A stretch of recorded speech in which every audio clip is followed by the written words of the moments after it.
কেউ সুখী না। যুবক মাদকে আসক্ত হয় সুখের জন্য। জিজ্ঞেস করেন যারা মাদক সেবী ওদেরকে জিজ্ঞাসা করেন তুই মাদক ধরলি কেন, ও বলবে টেনশন, টেনশন ফ্রি হওয়ার জন্য। এটাই তো সুখ, সুখ পাওয়ার জন্য। ও টেনশনে ছিল, সুখ পাওয়ার জন্য ভাবছে মাদক ধরলে সুখী হব, কিন্তু যত দিন দাইতে ছিল ও অসুখী হইতেছিল। একদিন মাদক ওকে খায়া ফেলছে। ও তো আর মাদক খায় নাই, মাদক ওকে খায়া ফেলছে, খবরে পাঠায়া দিছে।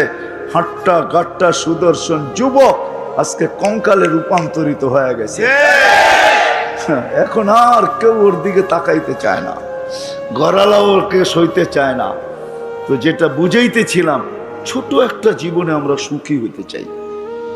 আসেন আজকে আল্লাহকে জিজ্ঞাসা করি। মানুষকে জিজ্ঞাসা করলে পাওয়া যাবে না, এটা আল্লাহ বানাইছেন। মানুষ যদি বানাইতো তাহলে আমি মানুষকে জিজ্ঞাসা করতাম।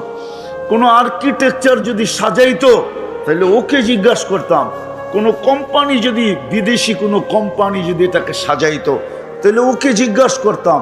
এটাকে অস্তিত্ব দিছেন আল্লাহ, সাজাইছেন আল্লাহ, ফুটাইছেন আল্লাহ, সুরক্ষিত করেন আল্লাহ। আযকুরুকা ওয়ালাউ তানসানি, আল্লাহ নিজে বলেন 24 ঘন্টা তোকে সুরক্ষিত করি আমি।